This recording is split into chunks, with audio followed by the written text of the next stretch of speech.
will continue in days and months to come. One thing is for sure, that a caste count will change the political and social landscape of India like never before. Has the Modi government turned the caste table on the opposition?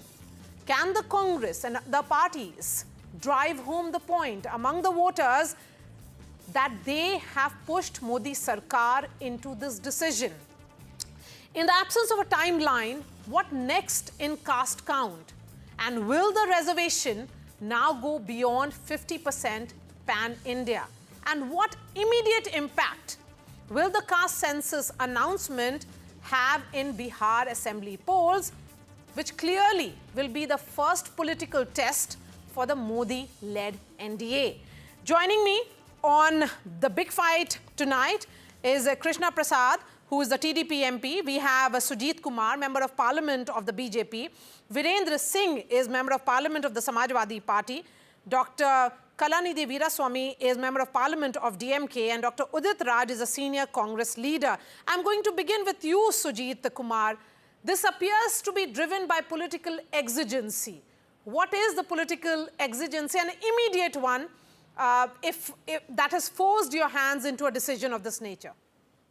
See, first of all, I will applaud the government for this historic decision, which shows the government's commitment to social justice and for empowerment of the deprived and the marginalized. This is actually BJP's commitment to Dr. Ambedkar and his vision for the social justice and equity. You know, this is actually a manifestation of the Sabka Saath, Sabka Vikas slogan of Prime Minister Modi, you know, because for BJP, for us, this is not a political tool, but rather this is a tool for ensuring that there is socio-economic justice for everyone in the country. You know, so when you say this is a political expediency, or what prompted BJP to bring this, given that there is Bihar election this year, not at all, because we have been supporting this for decades now. Look at the history. You know, in fact, the opposition party is thoroughly exposed today. The opposition party, particularly the Congress party, which has always been against tribals, against the disadvantaged, against the Dalits, and particularly against caste-based quota, today is speaking the language. It's almost like the devil preaching the scriptures. Okay. So today the opposition party has no place. Should I remind you of history, which is now part of the Parliament records? On July 20th, 2021, responding to a Parliament question, Minister of State for Home Affairs Nityanand Rai had said that the government of India has decided it, as a matter of policy, not to enumerate caste-wise population other than SC, ST in census. This is what is part of parliamentary records. Correct. But given that there was no census, because the decadal census was supposed to happen in 2021, because of COVID and other regions, this has been delayed.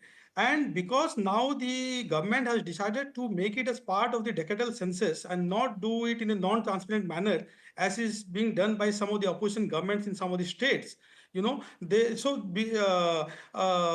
for political reason, you know, I do not know under what circumstances the Honorable Home Minister MOS has said that, but, you know, clearly the fact that the government has made this as part of the official census now indicates that this will be done in a purely transparent manner, in a purely structured manner, leaving no doubt for any ambiguity, leaving no doubt for any political motive, right? And look at the history, whether it's the Mandal Commission or the Kaka Kelkar Committee, or whether it's, you know, support for caste-based census or reservation, BJP has always been in favor of this, always. Okay. Categorically, it has said this. Okay. But I'm not too sure how the BJP has been in favor, but I will not give the credit to the Congress either, because Dr. Udit Raj, in 2010, then Prime Minister, late Dr. Manmohan Singh, had assured the Lok Sabha that the matter of caste census would be considered in the cabinet. And a group of ministers was also formed on this subject. But what moved? You have been in power in India for decades, but caste census was never on priority of the Congress party.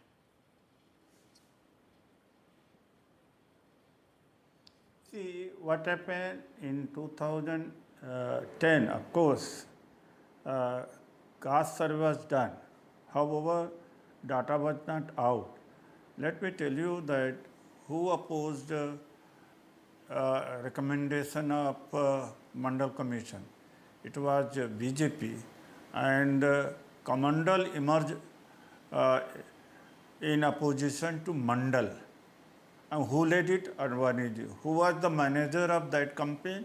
Was Mr. Modi, one. Second, what you asked the question that what Nityanand Rai has said. And let me tell you, the more important is about the statement of Modi ji. He said that there are only two castes, poor and other castes who are helping poor.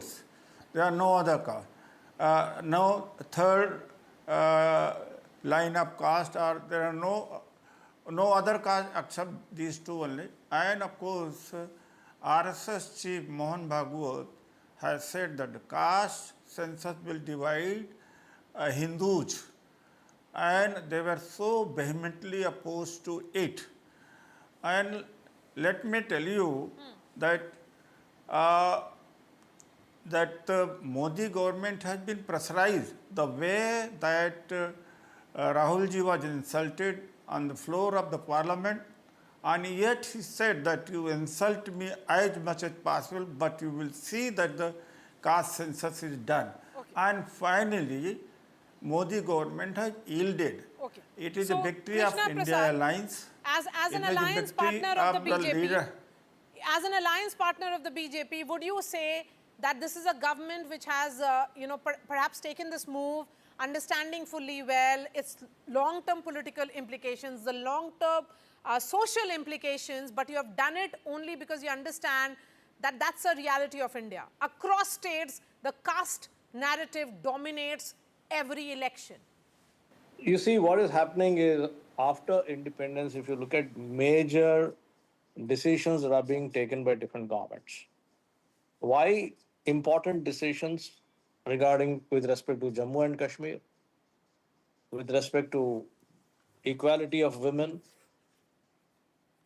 with respect to now what we are talking about the caste census, were not taken by Congress party for 60 years. Nothing was done. And we have seen so many important decisions have been taken in the last 10 years. One after the other, one after the other. And this is watershed movement. What has not been done in the first 60 years are being done now. So we should appreciate. Instead of appreciating, let us not criticize for the sake of criticism. Now, we should all anonymously thank Honorable Prime Minister Sri Narendra Modi ji for bringing in this change, and that is the caste census. Now, when you are talking in the Constitution of India, thanks to Dr. Baba Saheb Ambedkar ji, when we talked about the representative democracy, everybody should have his voice. Everybody's voice should be heard. How did we do it? We did half-heartedly. Now this is the time, with the caste census, we are going to have more meaningful and objective data-driven representation in not only politics, but also in jobs, but also in educational parameters, in all walks of life. We're going to have actual representation. For you're all aware that even in SC, ST, and BCs, there are apparently equal, but actually when you go into the depths, there are unequal groups.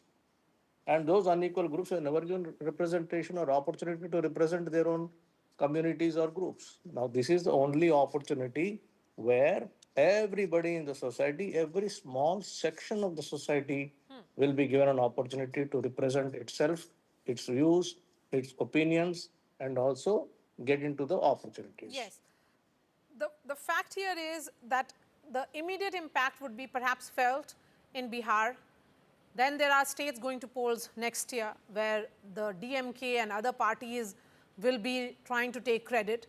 But after that, the big battle for Uttar Pradesh, and that's where Virendra Singh ji comes from. Virendra Singh ji, जब UPA की सरकार थी, आपकी भी सरकार थी क्योंकि आप सत्ता में थे, उस वक्त कोशिश क्यों नहीं की गई कि कास्ट सेंसस करवाया जाए?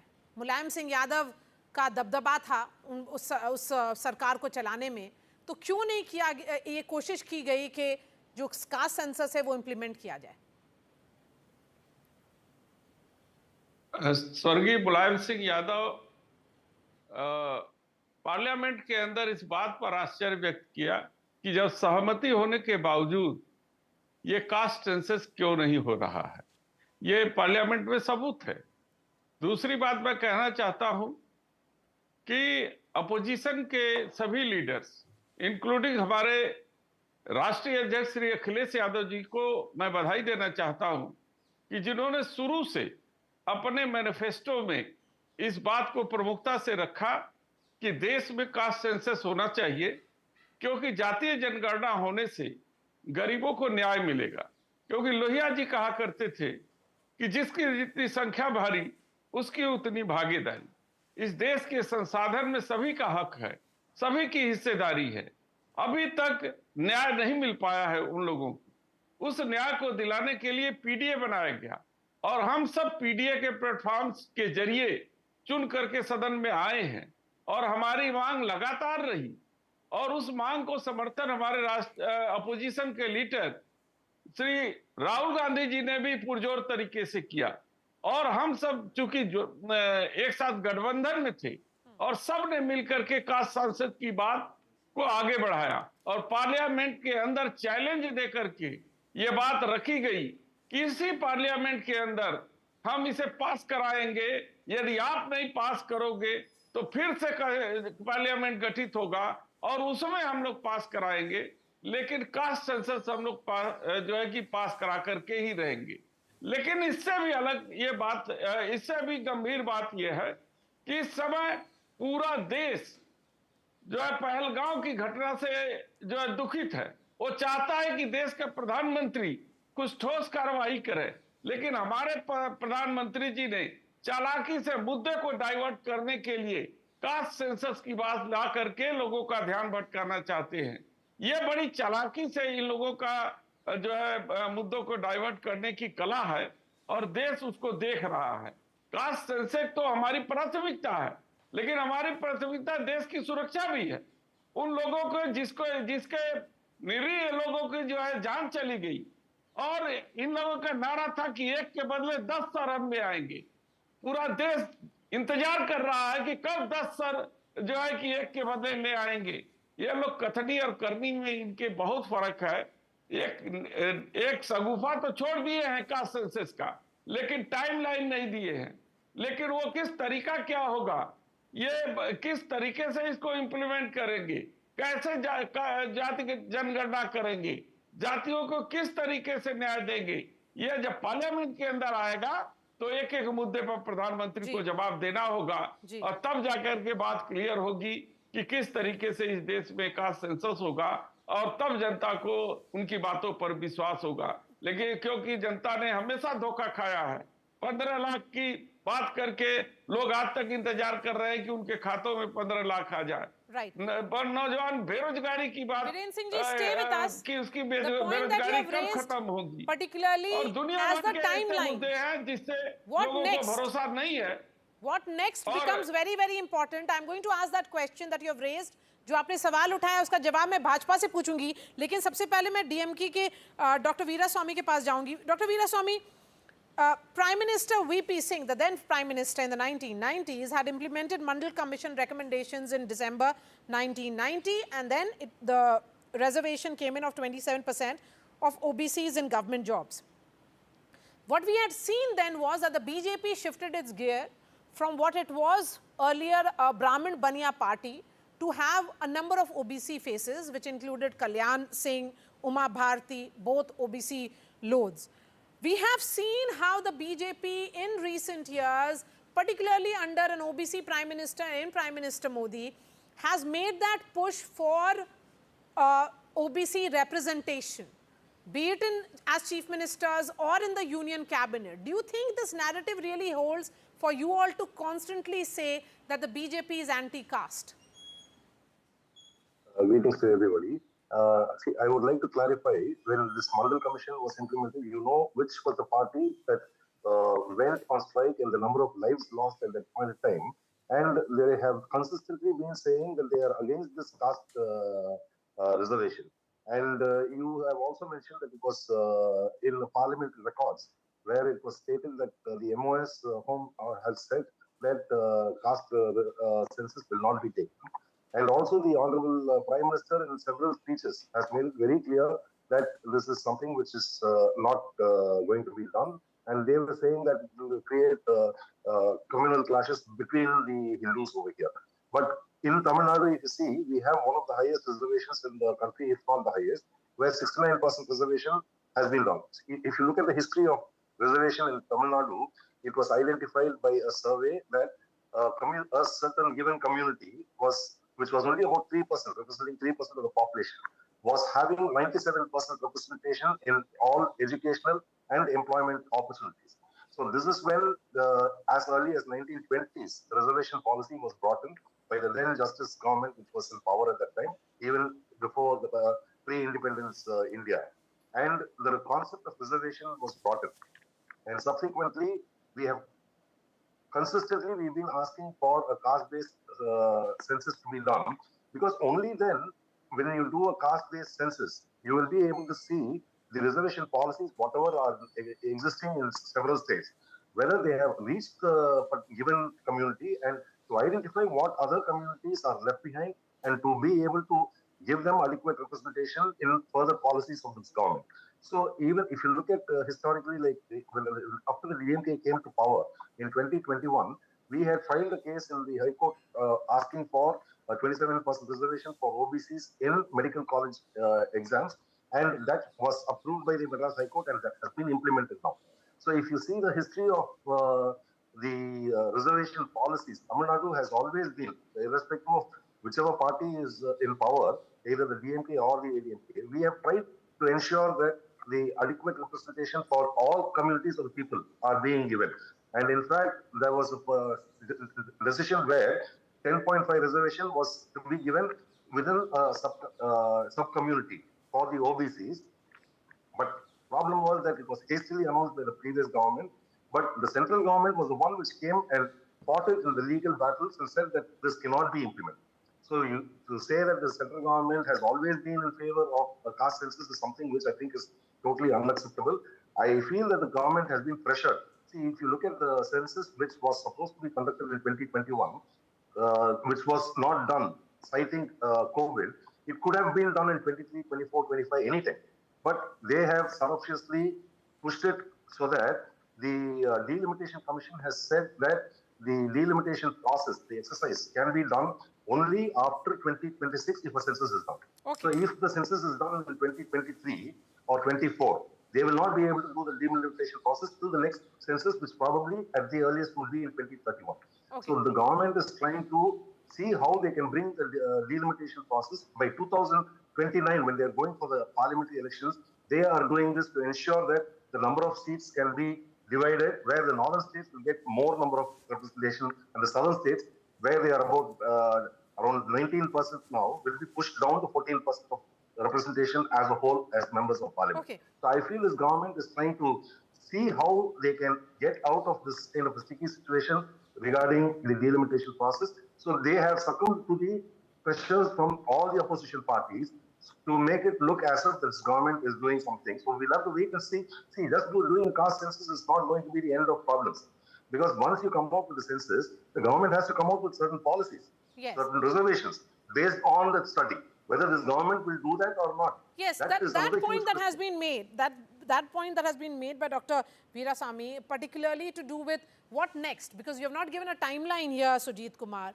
We do not know when this process will begin. We do not know what is the end date, and also what next, because And after that, will there be a pan-India reservation limit of 50%? Will you be pushing for that kind of amendment also in the constitution? How will you be going about it? And you know, a lot of charge coming in from the DMK and the Samajwadi Party and the Congress. Please respond, and then I bring in Udit Raj. I'll respond to all of them. Dr. Kalanidhi, my dear friend, when he spoke of the southern states being disadvantaged, let me remind him that the Honorable HM has time and again said that none of the southern states will be disadvantaged, and their seats will not be reduced proportionately. So please, Dr. Kalanidhi, you are such a learned person, you are erudite. Please, do not mislead us.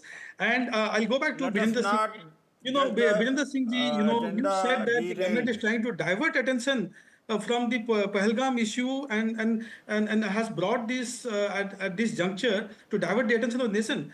I really feel sorry. Nothing can be further from the truth.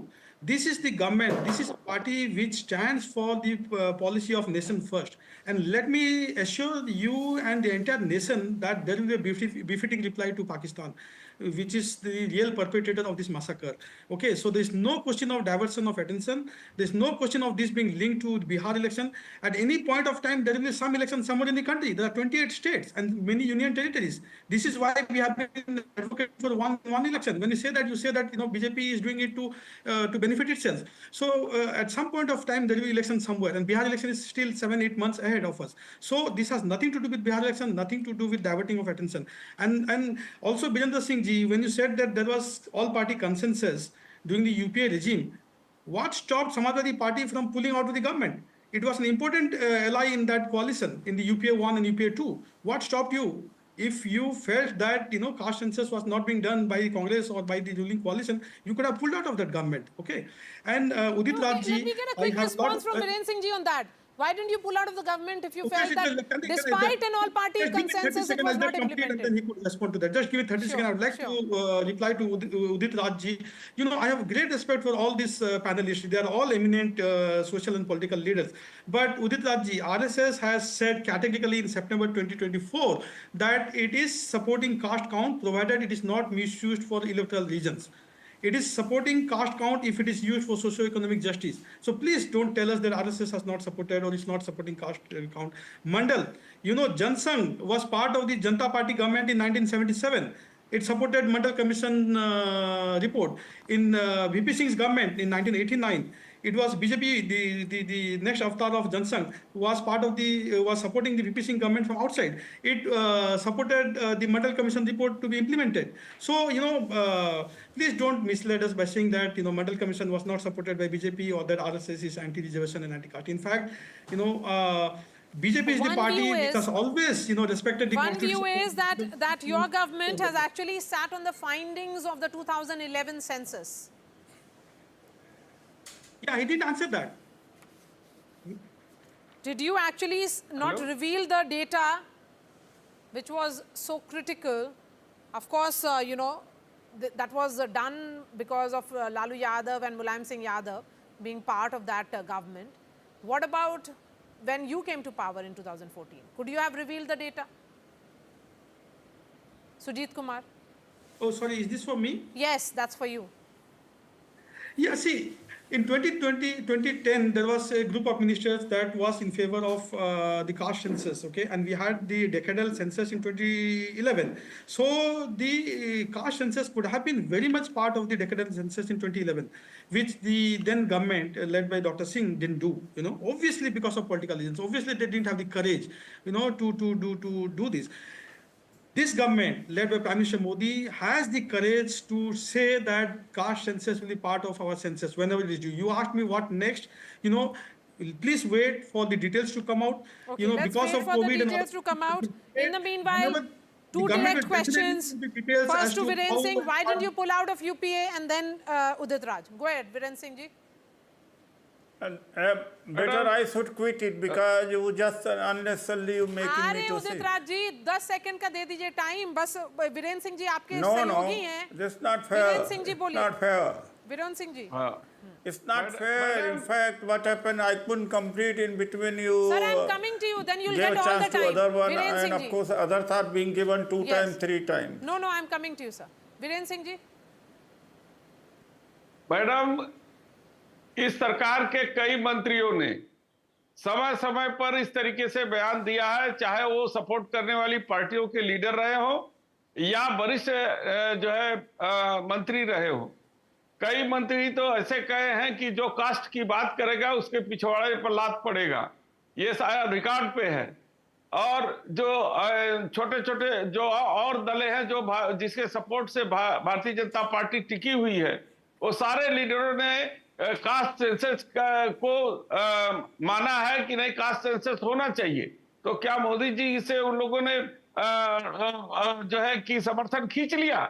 वो नहीं, वो circumstances आने वाले हैं Okay. आने Okay, time में। I got इसी your point. तरीके से जब मुलायम सिंह जी हमारे नेता थे और समाजवादी का समर्थन था और उन्होंने सहमति भी बना ली थी कि जो है मनमोहन सिंह से, डॉक्टर मनमोहन सिंह से बात करके और उस समय के मिनिस्ट्री से बात करके कि कास्ट सेंसस होना चाहिए और उसको लागू किया जाना चाहिए। लेकिन सरकार जो इस तरीके से काम करती है, वो समय बीत गया और उस समय कास्ट सेंसस नहीं हो पाया। लेकिन हमारी पार्टी का ईमानदारी से प्रयास था कि कास्ट सेंसस हो और आज तक हम ईमानदारी से प्रयास करते चले आ रहे हैं। ये हमारे मैनिफेस्टो में है। हमारे लीडर जो श्री अखिलेश यादव है, बड़ी मजबूती के साथ कास्ट सेंसस को प्रमुखता से अपने मैनिफेस्टो में लिया है और हम लोग उसी कास्ट सेंसस को आधार बना करके 2024 का चुनाव जीते हैं और आने वाले दिनों में हम उन सभी जातियों का जिनको अभी तक न्याय नहीं मिल पाया है क्योंकि उनकी गणना नहीं हो पाई है, उसके लिए लड़ाई लड़ते रहेंगे और जब तक गणना नहीं होगी तब तक वास्तविक उनकी भागीदारी इस देश के संसाधन में नहीं हो पाएगा।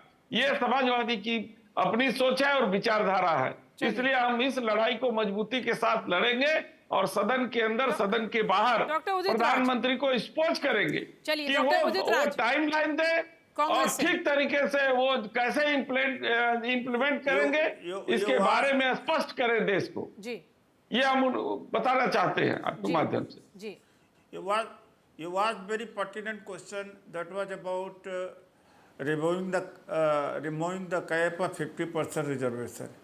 That is very relevant today in the context when a caste census is going to be conducted.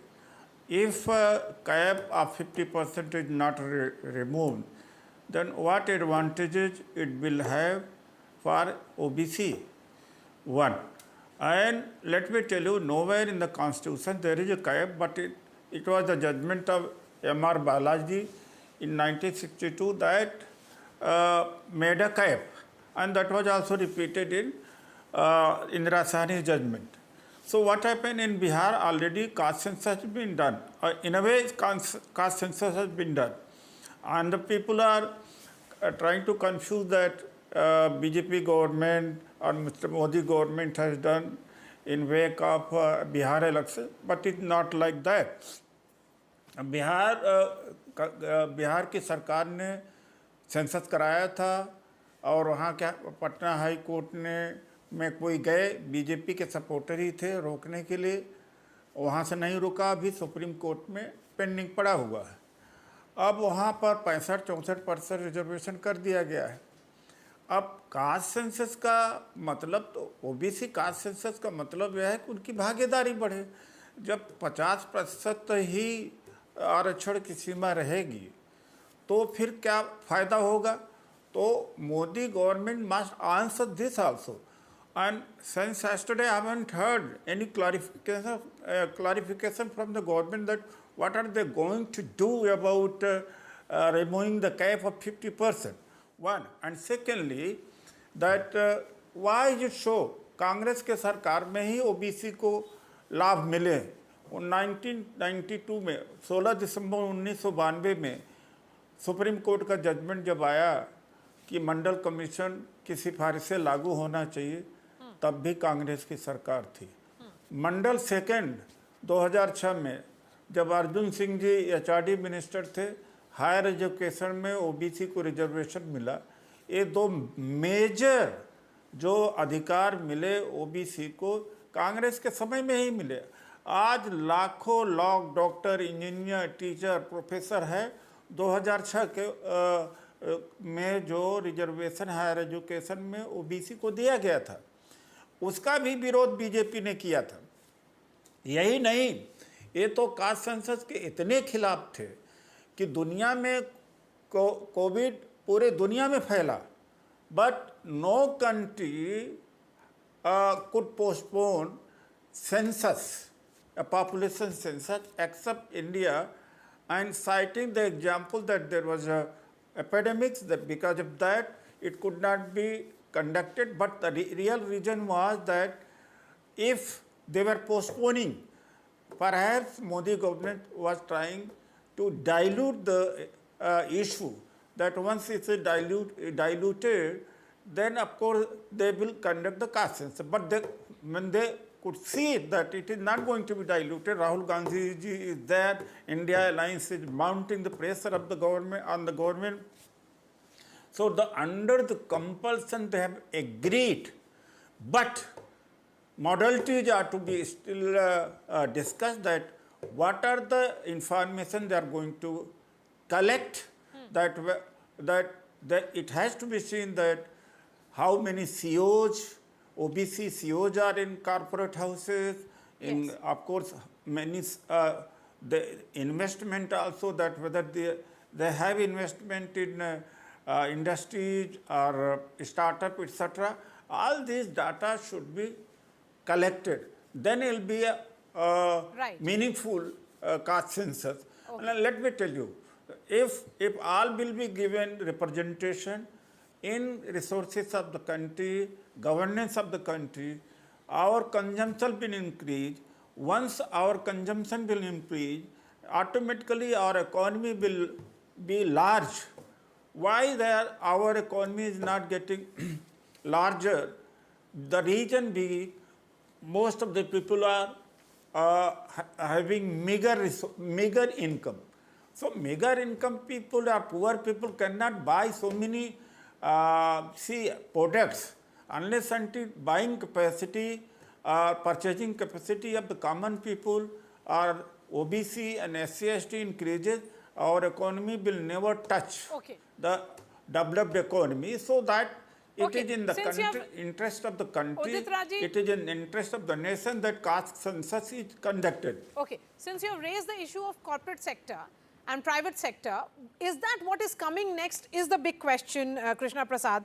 As the member of parliament of the TDP, and you come from a state, the chief minister of which, got that famous title of the CEO. Chandrababu Naidu was the first CEO chief minister of India. The big challenge would be that how do you get corporate sector, the private sector on board for the reservation cap, that they have the right kind of caste representation. And that's where the issue of merit also comes in. Aram, in the last few minutes, it's very unfortunate that entire discussion was taken to politics. Caste census is not only about politics. Let us please kindly understand this. Caste census is all about giving opportunities to those small groups of people who were brushed under the carpet and no opportunity was given to them, and bigger fish was taking away all the benefits. So now it is not only about politics, it is also about economic empowerment. And when it comes to economic empowerment comes in the democracy, the largest democracy in the world as India. It comes from entrepreneurship and ability and opportunity to take various or take the benefit of various schemes like taking loans. It could be under Vishwakarma, it could be Swanidhi, it could be bank loans. Different opportunities are there, but they are not able to take because they have been pushed down. Now, with the caste census, all the small groups will now surface out, they will be empowered.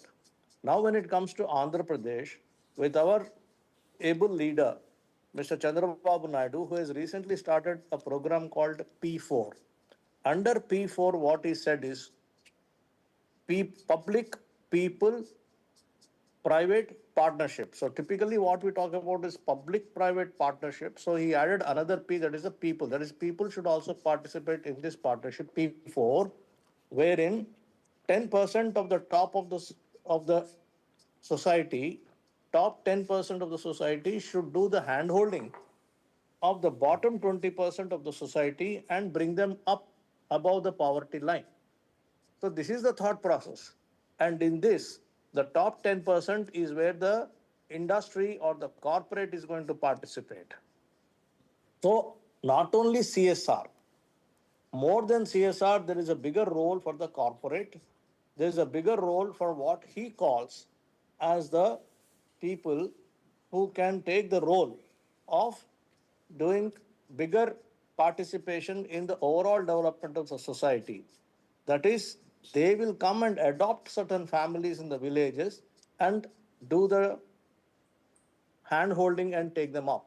So now this is the approach. Even now, what our Honorable Prime Minister Narendra Modi ji is saying through this caste census, it is not simple politics, but the overall development. It is towards development. It is economic empowerment of all the people in the country. Everybody should be given an opportunity. You know, That is the thing.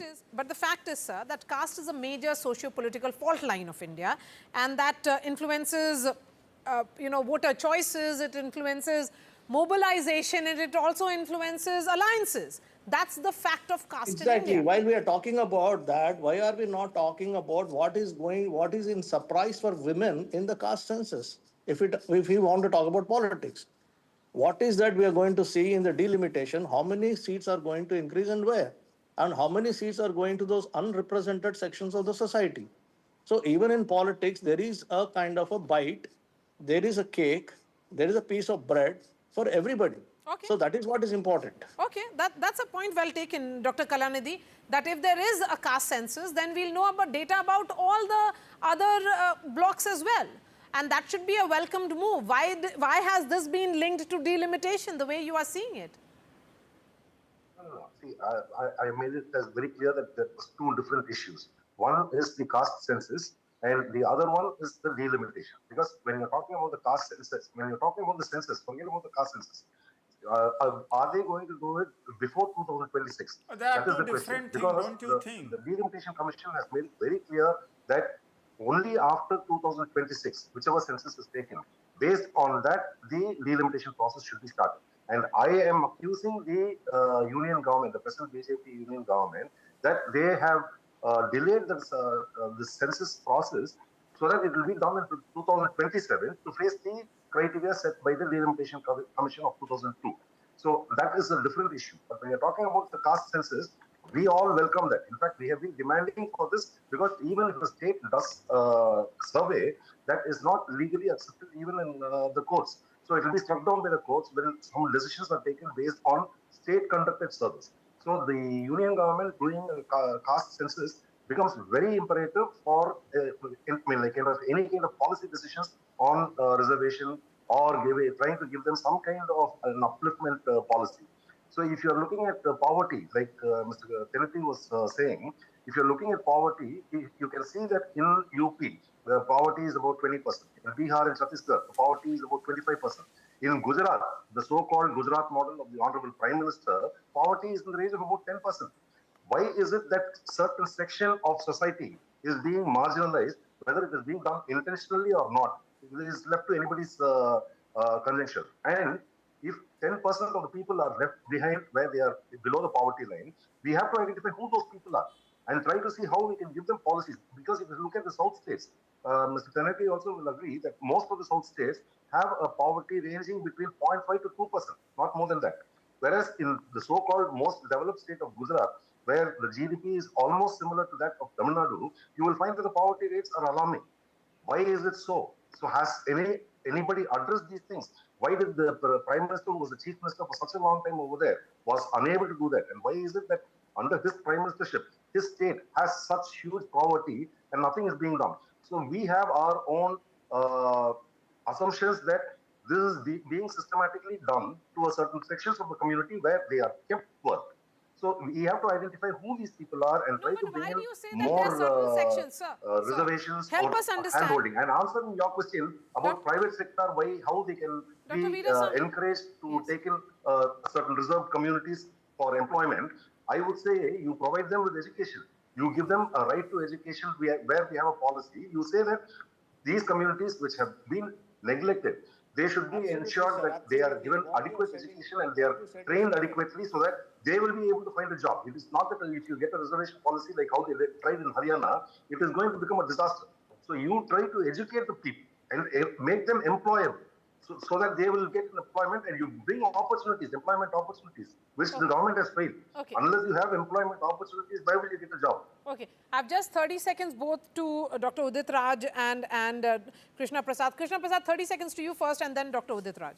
I fully agree with him when he said that, we should look at the below the poverty line. And this is all about when you do the caste census, you know which are the groups which are below the poverty line, and therefore what is the strategy?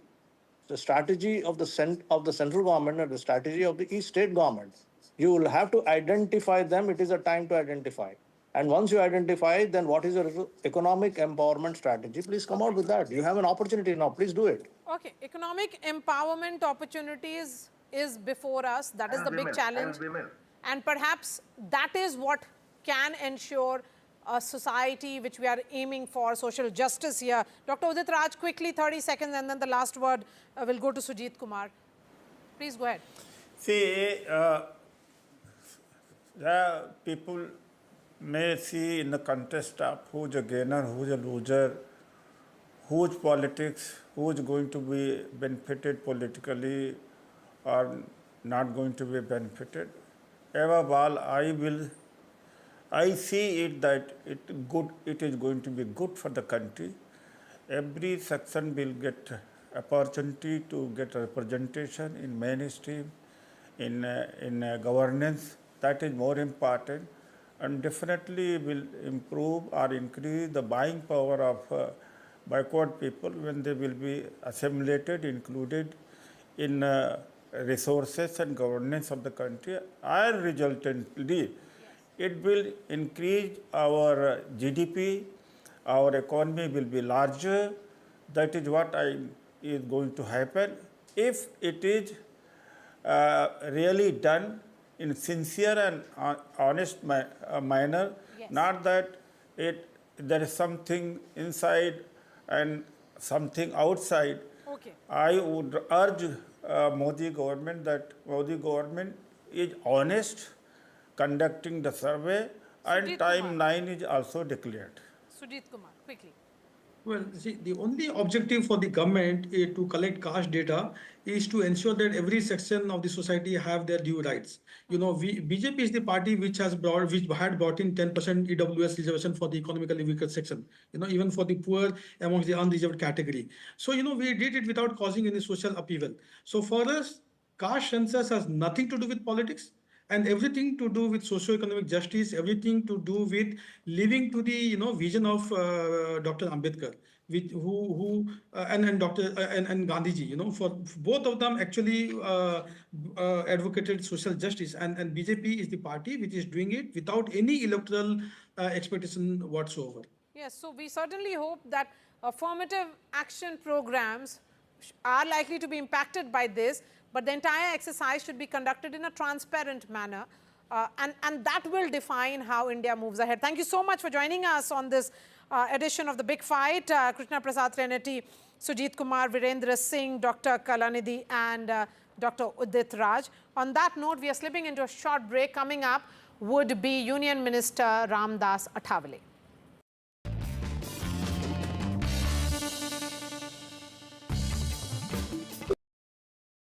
तू ही तो है जिसकी सच्चाई वाली clarity की वजह से मैं आज यहाँ हूँ। गोल्ड प्लस सिल्वॉक्सी मिरर्स, ऐसी क्लैरिटी कि आपको सिर्फ सच नजर आए, चाहे कितने भी साल बीत जाएं। I've been reporting on all issues big and small from Andhra Pradesh, Telangana, rest of South India, bringing you all the action, all that you need to know, all that you want to know. The energy of maximum city is infectious. I'm bringing that energy in our news coverage from financial capital Mumbai. Covering from the southernmost part of India over the last 23 years. I bring in-depth and 360-degree coverage from the Dravidian heartland. The land of Mishti, also known for its bitter. Welcome back. You're watching The Big Fight, and joining me now is Union Minister Ramdas Athawale. Athawale ji, NDTV पे आपका स्वागत है। सवाल ये है कि कांग्रेस कह रही है कि ये कास्ट सेंसस का फैसला आपने इसलिए क्योंकि आप पर दबाव था, उनका दबाव था। राहुल गांधी भारत जोड़ो यात्रा पर थे, वो बार-बार इसका इशू बना रहे थे, क्योंकि भाजपा के नेता हमेशा रिलीजन की बात करते रहे हैं, जात की बात नहीं करते हैं। हाँ, मुझे लगता है कि राहुल गांधी जी के बयान में बिल्कुल तथ्य नहीं है, ये निरर्थक उनका बयान है, क्योंकि ये जो मांग राहुल गांधी कर रहे थे, बात तो ठीक है, लेकिन सरकार ने निर्णय लिया ये राहुल गांधी जो मांग कर इसलिए नहीं किया है। तो बहुत सारे लोग अनेक सालों से मांग कर रहे थे, और मैंने बहुत बार लोकसभा में, राज्यसभा में भूमिका रखी थी कि खाली ओबीसी का सेंसस होना चाहिए, इसी तरह की मांग होती रही थी। लेकिन मैंने मांग किया था कि भाई सभी जाति का जो सेंसस होने की आवश्यकता है, अगर सभी जाति का सेंसस होता है तो हर जाति का परसेंटेज कितना ये मालूम हो जाएगा, हर जाति के लोगों को कितनी नौकरियां मिल गई ये मालूम हो जाएगा, उसके साथ साथ उनका क्या डेवलपमेंट हुआ इसकी जानकारी मिलेगी, और सरकार को जाति के लिए और भी क्या करना चाहिए इसका डाटा सरकार के सामने आएगा।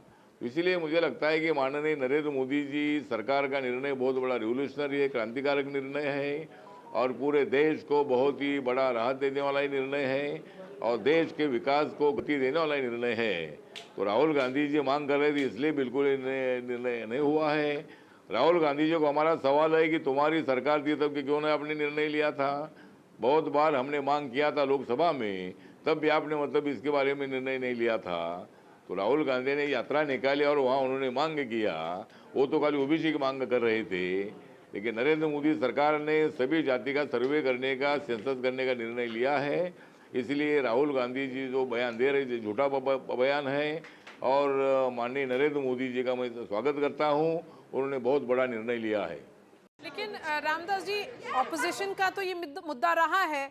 ऑपोजिशन की अगर बात करें तो बिहार में जब कांग्रेस आरजेडी की सरकार थी, ऑफ कोर्स नीतीश कुमार चेहरा थे, उस वक्त कास्ट सर्वे हुआ। कर्नाटका तेलंगाना में भी कास्ट सर्वे हुआ है। नहीं, मुझे लगता है कि करके दिखाया वैसा सेंसस करने का अधिकार राज्यों को होता नहीं है, लेकिन राज्य ने भी, कुछ राज्यों ने भी ऐसा निर्णय लिया था, और नीतीश कुमार सरकार ने भी मतलब अपने राज्य का सर्वे करने का निर्णय लिया था। कर्नाटक सरकार ने, जहाँ कांग्रेस सरकार, उन्होंने भी लिया था, बात सही है, लेकिन उन्होंने लिया इसीलिए निर्णय नहीं लिया है। बहुत सालों से सभी लोगों की मांग भी होती रही थी, और नरेंद्र मोदी जी के एजेंडे में मतलब सभी लोगों का, सबका साथ सबका विकास का उनका एजेंडा था, एजेंडा है, और सबका विकास करने के लिए मतलब उन्होंने ये निर्णय ले लिया है। इसीलिए मतलब जो विपोजिशन अखिलेश यादव जी हो, या मतलब बाकी का खरगे साहब हो, राहुल गांधी जी हो, या और भी मतलब कोई जो नेता है, तो ऐसे नेता तो बोलते रहेंगे, लेकिन उन्होंने बोला इसलिए निर्णय नहीं लिया है। सरकार को निर्णय लेना ही था, और सब देश के तमाम लोगों को, 140 करोड़ लोगों को न्याय देना था, इसलिए निर्णय मोदी सरकार ने लिया है। एक आखिरी सवाल आपसे ये होगा कि अगर आप लोग इतना सिंसियर थे, यही ऑपोजिशन कह रही है, तो उसका जवाब आप दे दीजिए। तो 11 साल से तो आपकी सरकार थी, केंद्र में आप मंत्री रहे हैं, तो आप लोगों ने ये फैसला पहले क्यों नहीं लिया? तो पहले तो एक साथ सभी निर्णय होते नहीं है। जिस तरह महिलाओं के आरक्षण का बिल कई सालों से अपने संसद में पेंडिंग था, और हर बार मतलब अनेक लोगों ने विरोध भी किया था, लेकिन नरेंद्र मोदी जी सरकार ने मतलब महिलाओं को आरक्षण देने का भी निर्णय लिया, 370 आर्टिकल हटाने का भी निर्णय लिया। तो एक साथ सभी निर्णय होते नहीं है। 11 सालों में तो निर्णय मतलब टप्पे टप्पे से निर्णय होते हैं, और इसीलिए मतलब उन्होंने बोला इसीलिए बिल्कुल निर्णय नहीं हुआ है। सरकार चाहती थी कि भाई ऐसा सेंसस हो, और मैंने पार्लियामेंट में बहुत बार मांग किया था कि खाली ओबीसी का सेंसस नहीं होना चाहिए, हर जाति का सेंसस होना चाहिए, तो ही हर जाति का कितना परसेंटेज है वो मालूम हो जाएगा। तो इसीलिए मुझे लगता है कि ये कोई अपोजिशन ने मांग किया इसीलिए निर्णय नहीं हुआ है, लेकिन जो भी है निर्णय हो चुका है। सरकार का सभी अपोजिशन ने अभिनंदन भी किया है, बहुत अच्छी बात है, और इस सेंसस से पूरे देश का फायदा होगा। चलिए, Ramdas Thawale, Union Minister, appreciate your time here on this edition of The Big Fight. That's all from me. Thanks for watching.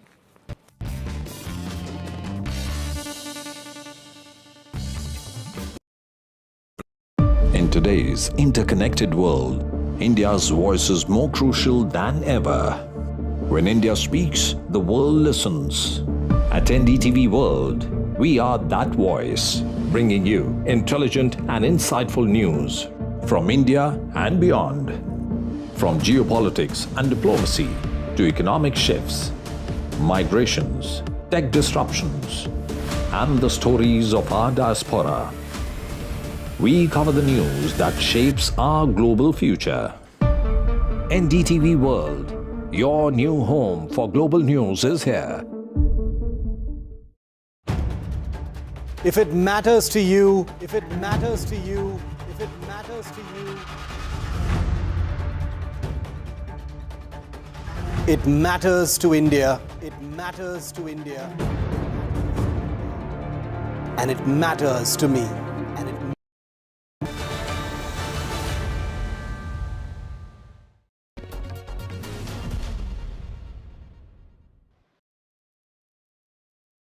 Hello everyone and welcome to this special conversation.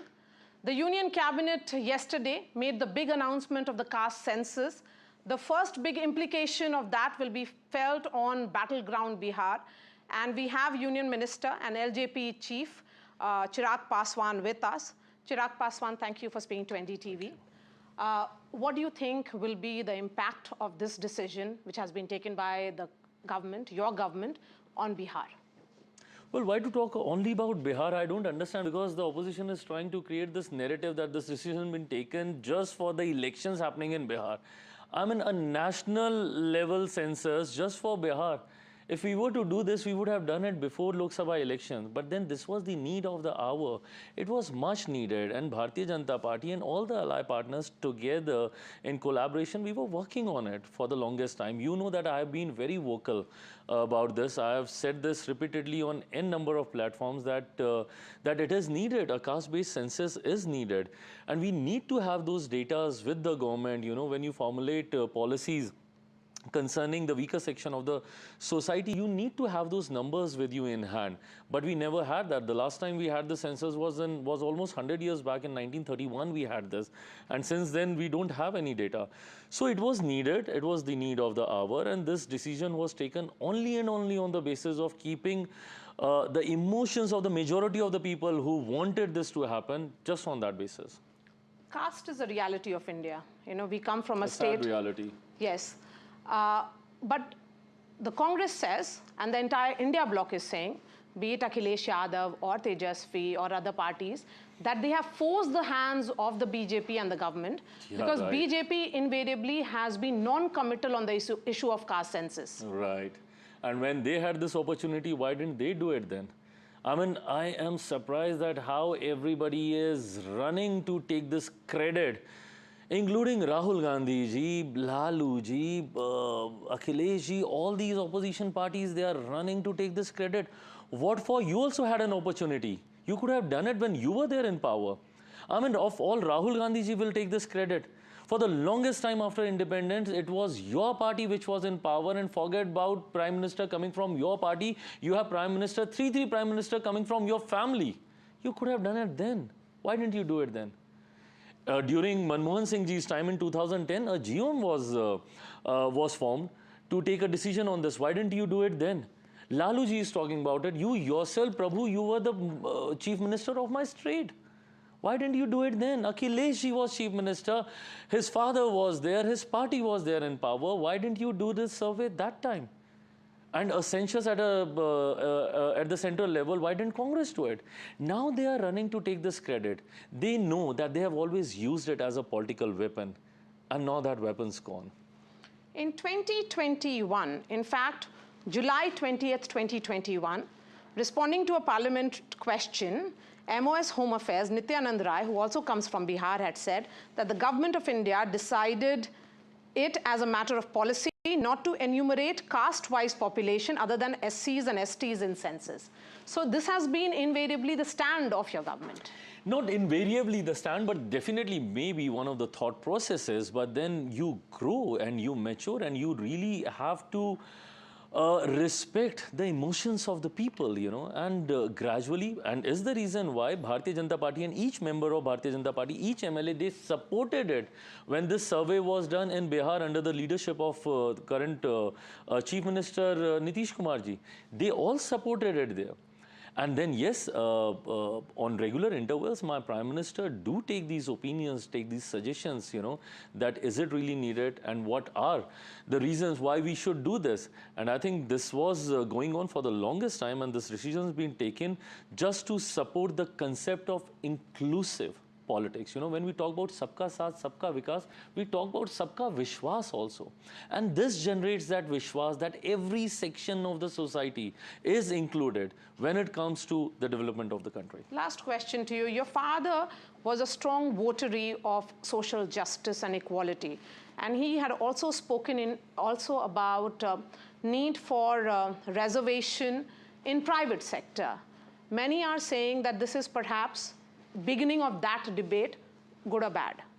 Of course, and I think in due course of time, as time comes, as I said, taking right decision at the right time is how my Prime Minister works, and this is one of those examples. And I think in due course, this is just the beginning of that. And in due course, my party strongly advocates for this, that we need to have reservation in the private sector as well. But then, yes, right now, priority is this, to get this executed and implemented well in time. All right, Chirag Paswan, really appreciate your time. Thank you for speaking to NDTV.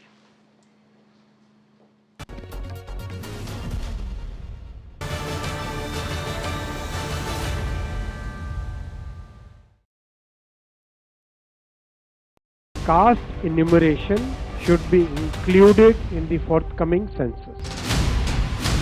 पहली बार देश में आजादी के बाद ये फैसला किया गया है. For this decision we were waiting since long. This has been only possible with our Prime Minister's decision. Rahul ji जो सोचदार है, मोदी जी ने अडॉप्ट कर लिया, अच्छा है. राहुल गांधी के सर्टिफिकेट के लिए राहुल गांधी को क्रेडिट देने के लिए कोई निर्णय नहीं किया. They have always used it as a political weapon, and now that weapon's gone.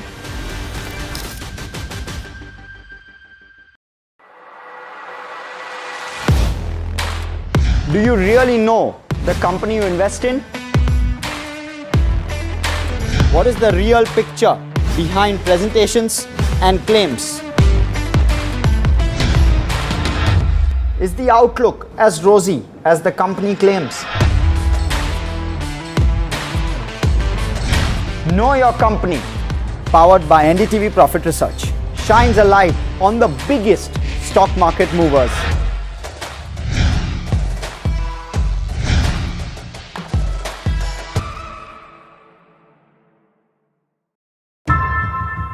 How often have you turned away from debates that descend into endless fights?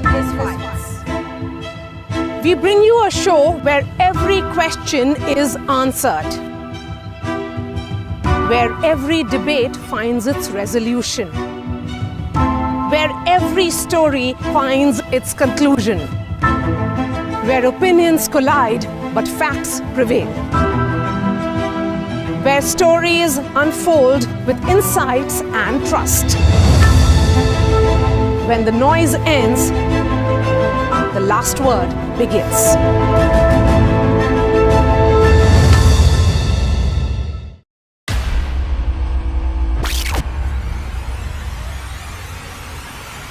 The last 1 month, if you see, the share prices of Genzol Engineering has fallen more than 58%. Why are the rating firms calling the debt payments as default? We have two credible credit rating agencies on March 4th coming and downgrading the stock to D. Statements are consistently being proven wrong, and transactions are being taken place which are different from what they were originally pictured to be. The company claimed it would roll out 6,400 electric vehicles. But what it has rolled out is a shocking scam. Funds meant for the project were funneled allegedly back to the promoters, the Jaggi brothers. What did the money buy? Not EVs, of course, but a lavish flat in Gurgaon's luxurious DLF Carmelias.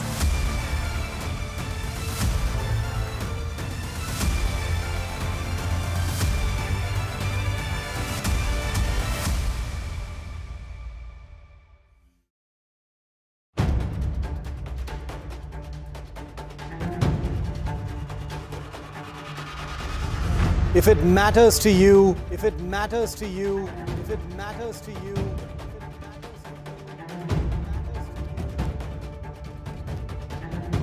it matters to India. It matters to India. It matters to India. And it matters to me. And it matters to me.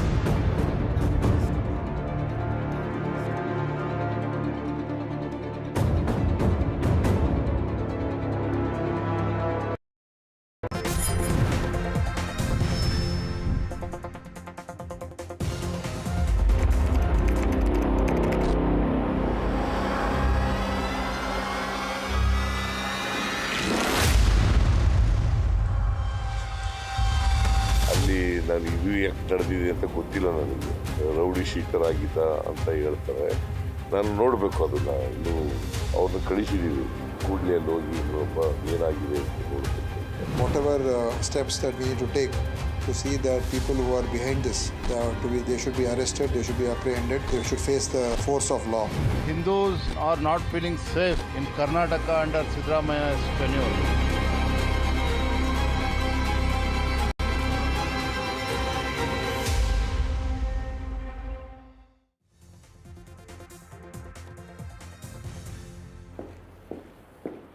Ladies and gentlemen, Bengaluru is on the edge tonight after you have a shocking and a brazen murder that has been caught in broad daylight.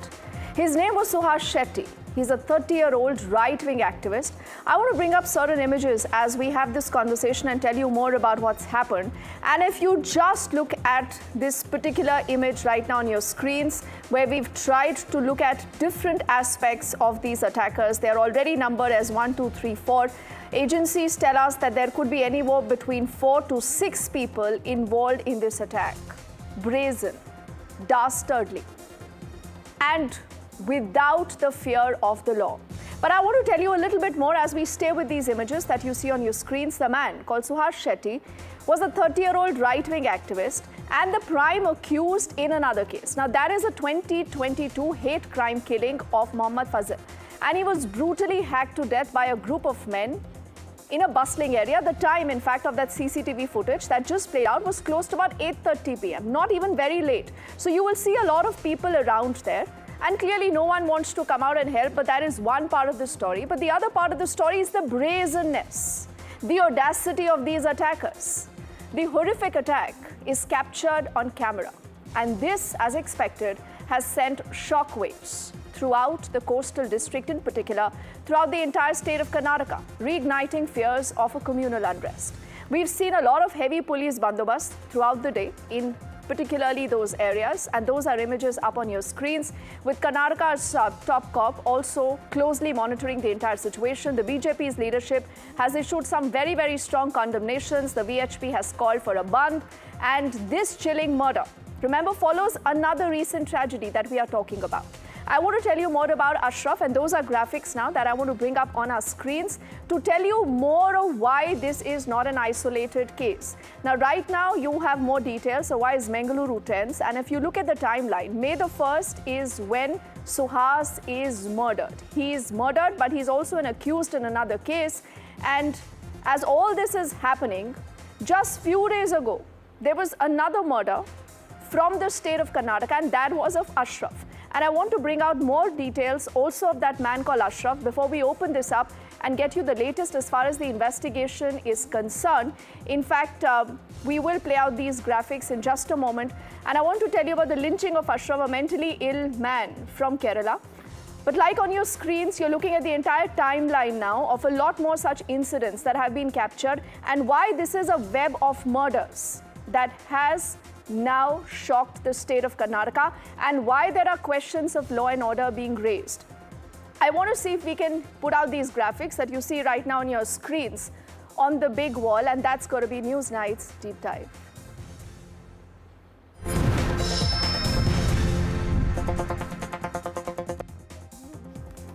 So let's play out what you were just looking at, because it's important you look at the enormity of the entire incident and the timeline.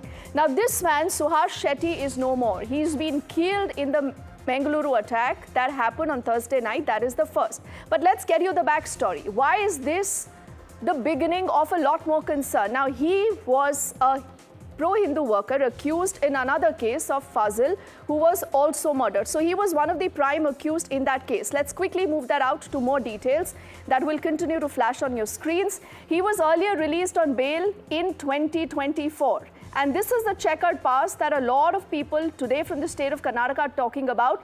But if you look at this particular image on your screens, a lot of you might recall this. His name was Praveen Netaru. He was a BJP worker. On the 26th of July, 2022, he is murdered. And when this murder takes place, there are again a lot of people that were picked up for questioning. And this man, Mohammad Fazil, was one of them. On the 28th of July, he was killed. And the charge was that this is a revenge killing.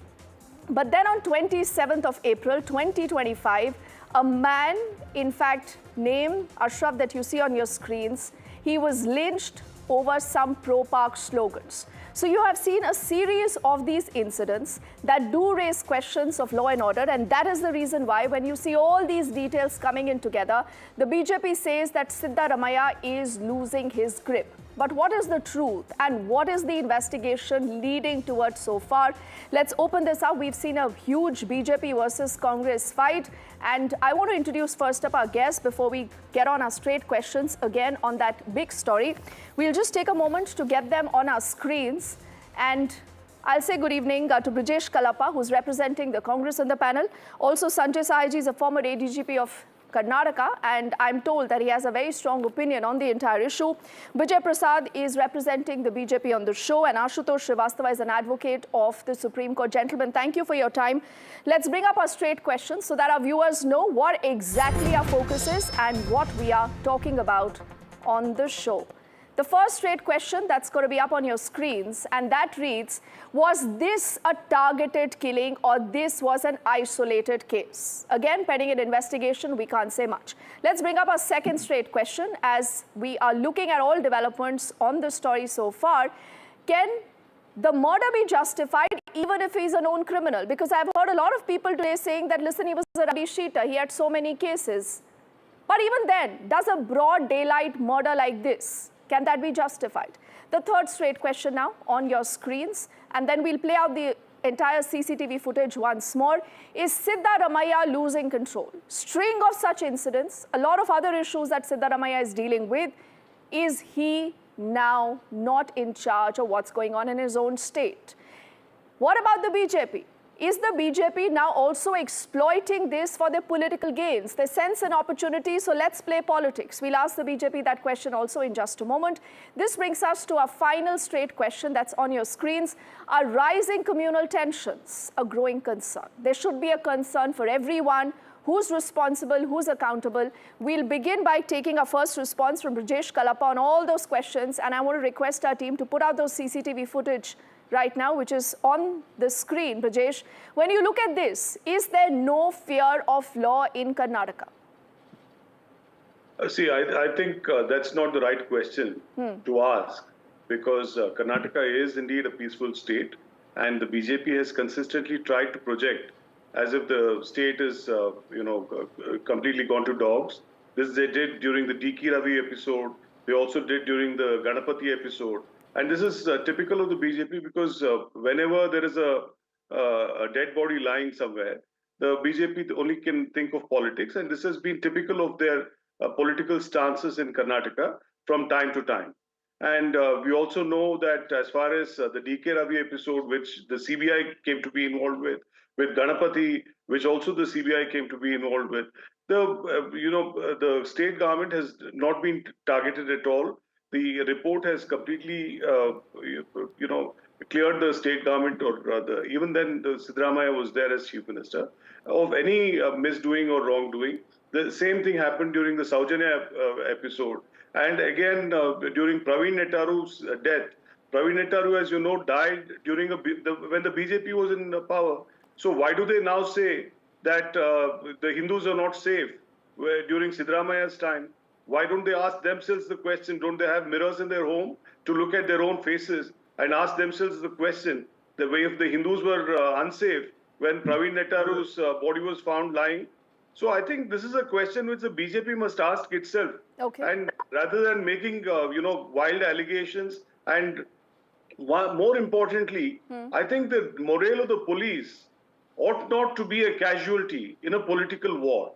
The Karnataka police has an outstanding reputation, and each and every time the BJP is trying to project the Karnataka police as being, a failed police force. And this happened whether in the case of D.K. Ravi, it happened in the case of Ganapati, it's consistently happening. Okay. And I think the police of Karnataka, which is doing an outstanding job, should not be maligned. Okay, Let the BJP do its politics, you've put out a but political not at the response. cost of the reputation of the police. Yes, Brijesh, you've put out a political response. It's only fair I let Vijay come in.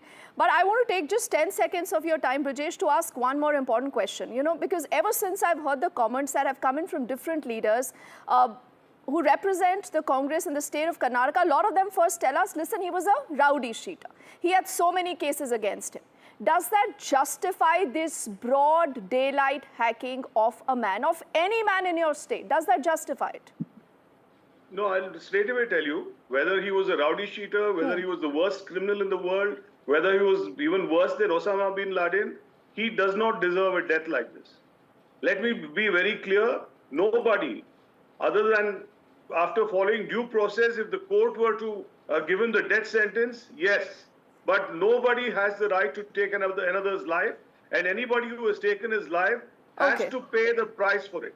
Okay, you've made the reference of Osama bin Laden. I do not know whether that's again a pointed retort at the BJP or not, but I'll let Vijay take the floor. Vijay, are you plain, simple, plain politics? Because Brijesh says that let the investigation take place and this could happen anywhere. Has this not happened when the BJP was also ruling the state of Karnataka? So are you guilty? Very good evening, Dipti. Again, one more lip service from Congress and Congress spokesperson. See, tonight we raise a burning question that echoes through the streets of Karnataka and beyond. Are Hindu activists being silenced in a targeted pattern while the state remains a silent spectator? In a democracy that promises freedom of speech and belief, why are those speaking for the majority being hunted? Is this political apathy, selective outrage, or a dangerous how do you tilt say in the that this state is about priorities? Hindus? I must ask you this because, you know, we are bordering very close to making this just a communal issue now. No. See, what I'm trying to say here, put forth is here, is this a political apathy, selective outrage, or a dangerous tilt in the state priorities? The nation demands to know, is justice being denied because the victim belongs to a certain ideology?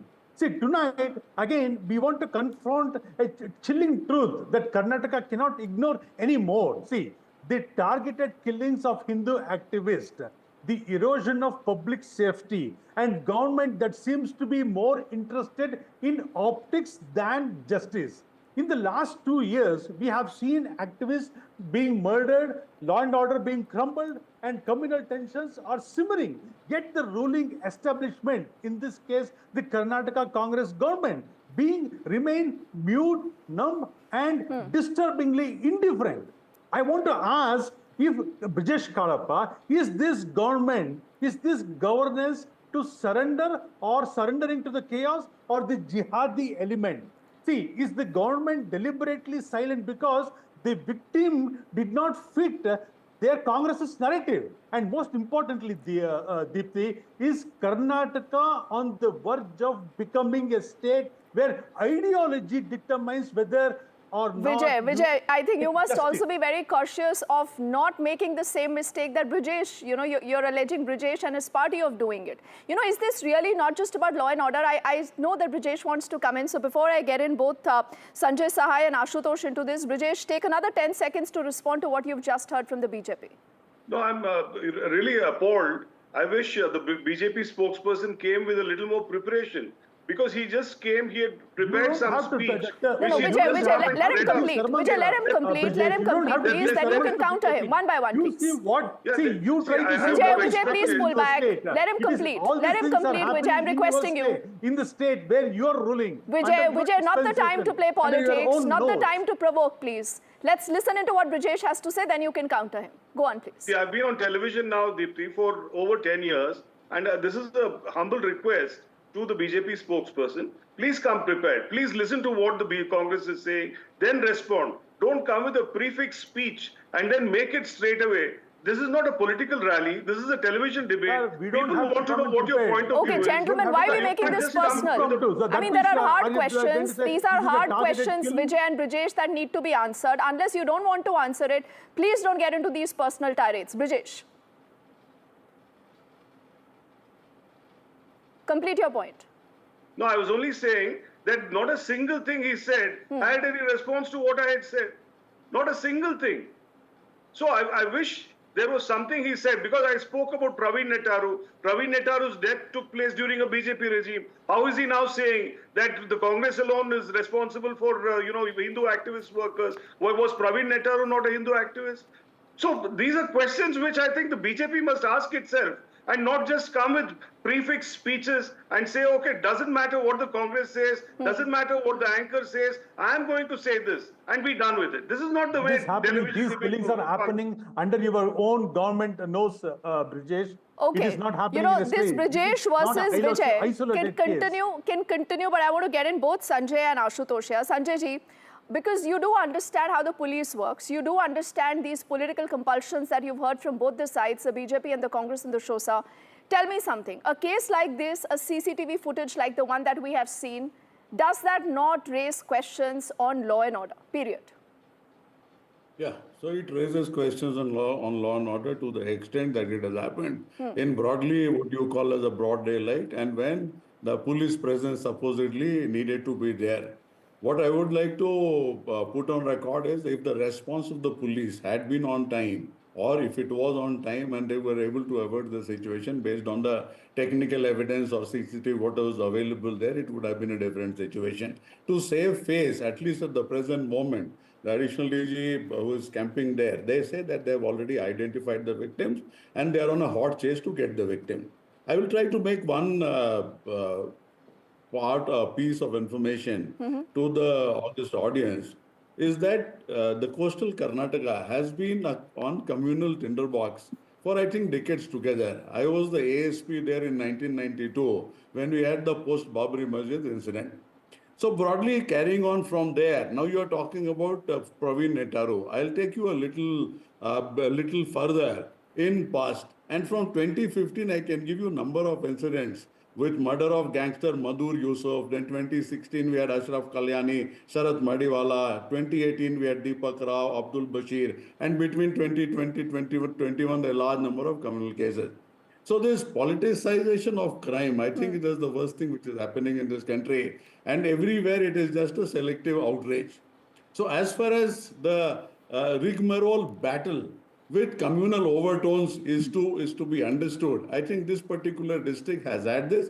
Unfortunately, the police and the government, successive governments have not been able to put that amount of focus so as to control this. When it comes to one particular situation or any murder of this nature or communal clashes, at that particular point in time, there is certainly swiftness. The case is registered, the accused are arrested, and then because of inordinate time taken for investigation, I think it gets into a totally different loop.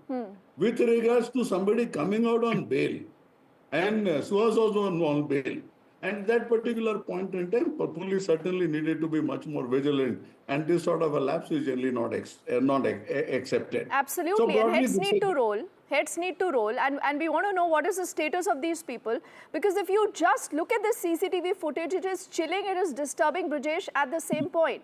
And whether you accept this or not, you know, today it's from Karnataka, even if it's from Maharashtra, it's Rajasthan, Gujarat, we will hold the same, you know, questions out. We will ask the state government questions of accountability.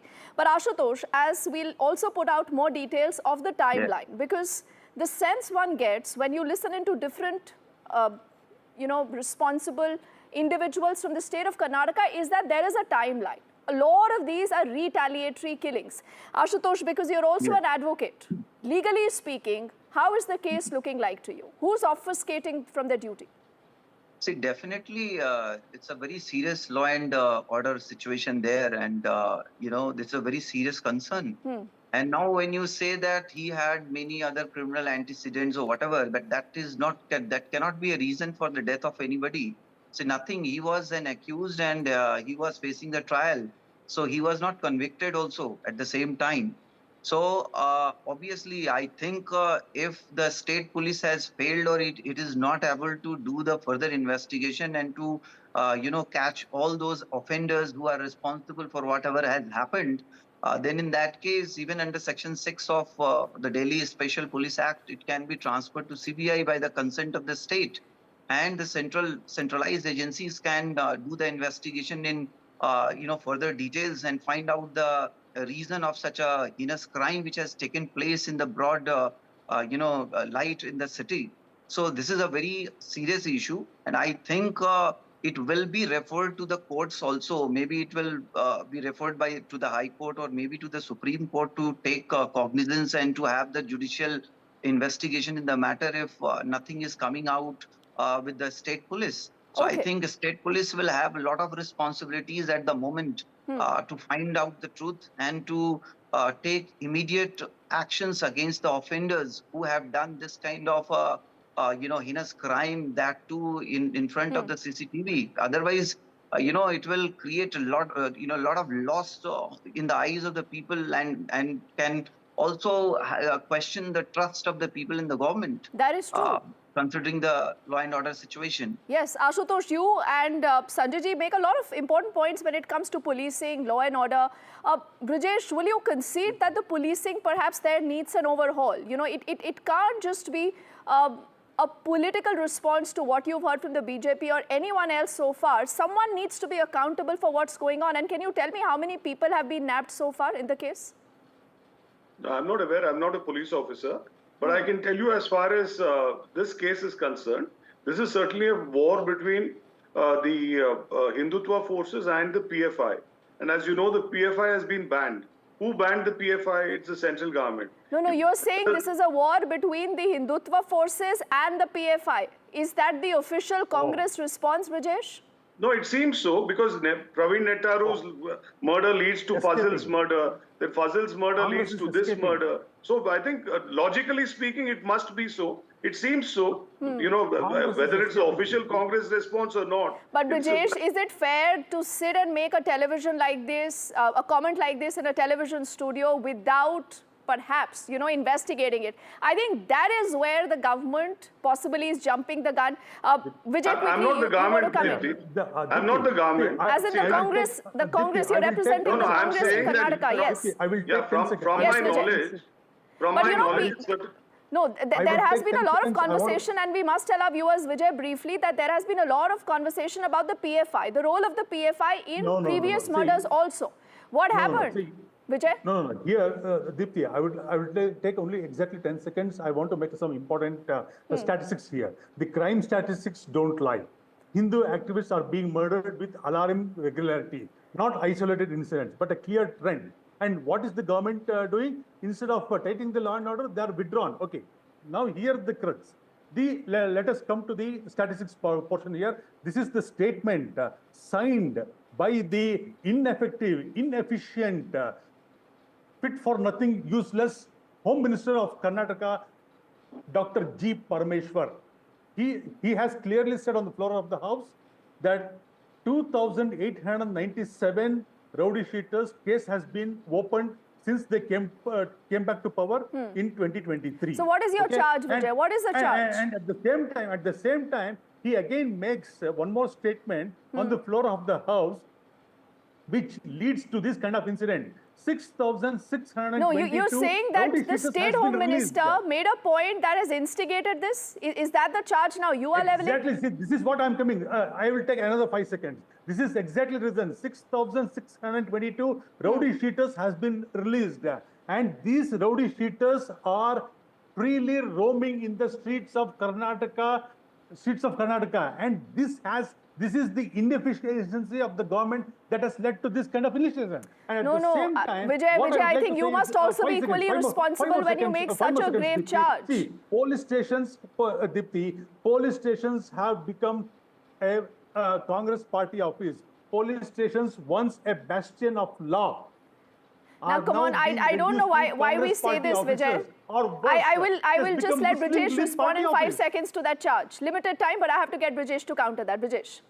See, frankly, Deepti, I don't think the BJP spokesperson would have used such harsh language against any Home Minister of Karnataka. We didn't say the same thing. I have to use it today, Brijesh. Vijay, you must listen into his response, please. I'm requesting you, Vijay. Everything is happening, and he goes on to Vijay, you raised a serious charge. It's only fair that Brijesh responds to it.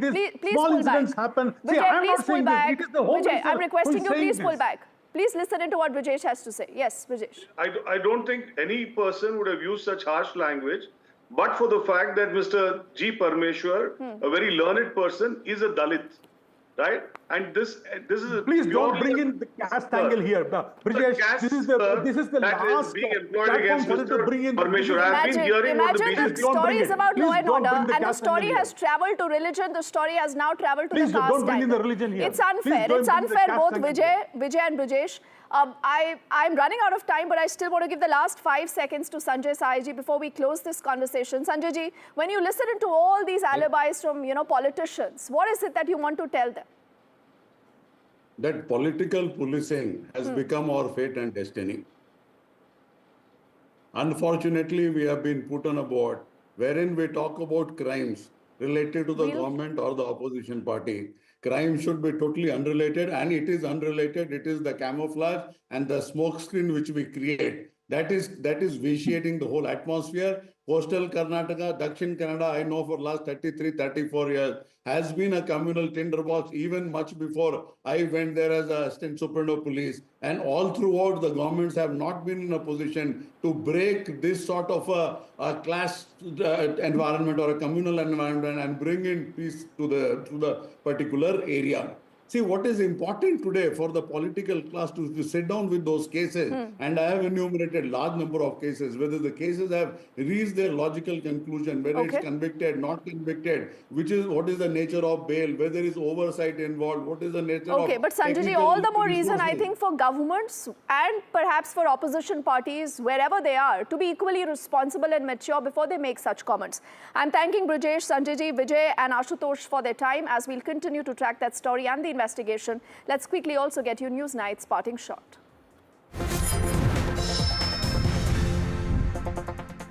So as Bengaluru, ladies and gentlemen, is grappling with the brutal murder of the Hindu activist Suhas Shetty, the BJP has seized the moment. They are amplifying this entire tragedy to score political brownie points against a beleaguered Siddaramaiah government.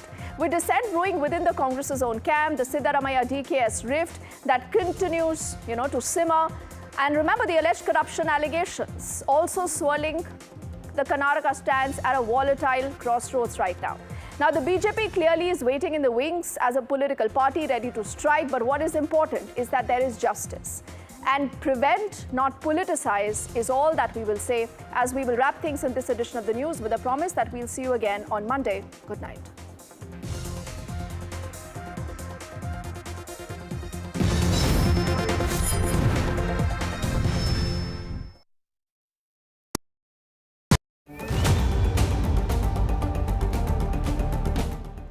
From Washington to Istanbul, global isolation and diplomatic trees, we expose how the world has turned its back on pariah Pakistan. A new virus is sweeping across all 50 US states, and human-to-human transmission fears are growing. We unpack the urgency, and local elections send shockwaves across UK. We decode the verdict's effect on Keir Starmer's grip on power. All this and more only on India Sense with me, Gauri Dwivedi, at these timings on the NDTV network.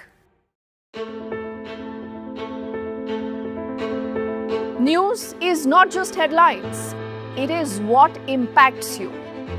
And news should never be mistaken for noise. What matters is the reality. Accurate, in-depth, and with the right perspective. For over 20 years, I have been a journalist, and never has clarity mattered more than now. At Newsnight, we go beyond the surface. We dissect the details, challenge the narratives, and bring you the unparalleled clarity you deserve in a world clouded by misinformation. We are bold, we are direct. Newsnight, for the news in your interest. Only on NDTV 24/7. Caste enumeration should be included in the forthcoming census. पहली बार देश में आजादी के बाद ये फैसला किया गया है. For this decision we were waiting since long. This has been only possible with our Prime Minister's decision. Rahul ji जो सोचदार है मोदी जी ने अडॉप्ट कर लिया, अच्छा है. राहुल गांधी के सर्टिफिकेट के लिए राहुल गांधी को क्रेडिट देने के लिए कोई निर्णय नहीं किया. They have always used it as a political weapon, and now that weapon's gone. I've been reporting on all issues big and small from Andhra Pradesh, Telangana, rest of South India, bringing you all the action, all that you need to know, all that you want to know. The energy of Maximum City is infectious. I'm bringing that energy in our news coverage from financial capital Mumbai. Covering from the southernmost part of India over the last 23 years, I bring in-depth and 360-degree coverage from the Dravidian heartland. The land of Mishti, also known for its bitter politics. I have seen much water flow.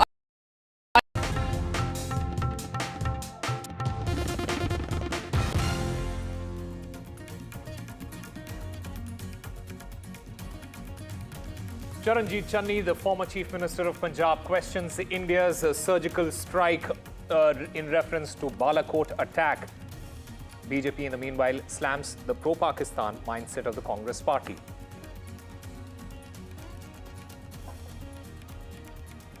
Prime Minister Modi pokes fun at the opposition after sharing stage with Congress leader Shashi Tharoor. He says that this will give sleepless nights to many people.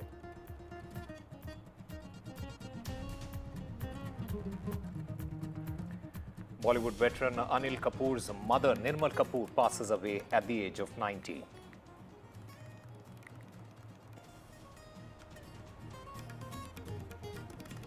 An FIR has been filed against singer Sonu Nigam for his comments linking Kannada with the Pahalgam attack. This after a video of Sonu Nigam's remarks went viral.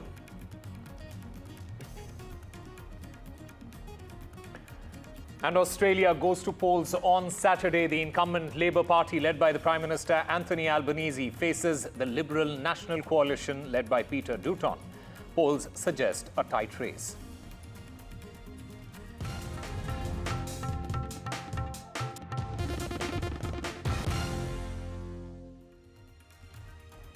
Hello and welcome. You're watching NDTV 24/7. I'm Osama Shah, the Congress MP and the former Punjab Chief Minister, Charanjit Singh Channi. He made statements questioning the 2019 Balakot surgical strike, which India conducted in response to the Pulwama terror attack that killed 40 CRPF personnel.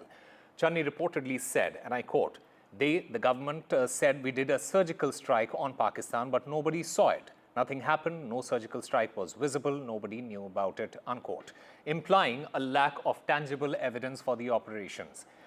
These remarks were made in the context of ongoing debates about recent terror attacks, including the Pahalgam attack, which killed 26 people.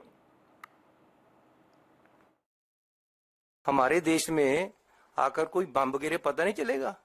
कहते जी पाकिस्तान में हमने surgical strike किए थे, कोई कुछ नहीं हुआ, कहीं नहीं दिखे सर्जिकल स्ट्राइक, किसी को नहीं पता चला। अरे मैं तो हमेशा मांगता रहा हूं भैया, लेकिन आज देश के लोगों के जरूरत है उनके जख्मों पे मल्लम लगाने की। हम डिमांड करते हैं कि भैया कुछ करो, बताओ देश को कौन है आदमी और उनको सजा दो। कांग्रेस के Charanjit Singh Channi, former chief minister जो हैं, उन्होंने आज फिर से कहा कि उनको सर्जिकल स्ट्राइक पे विश्वास नहीं है और सर्जिकल स्ट्राइक के सबूत चाहते हैं। कांग्रेस की कैसी मानसिकता है गांधी परिवार की और राहुल गांधी जी की कि बार बार हमारी सेना पे, हमारी वायुसेना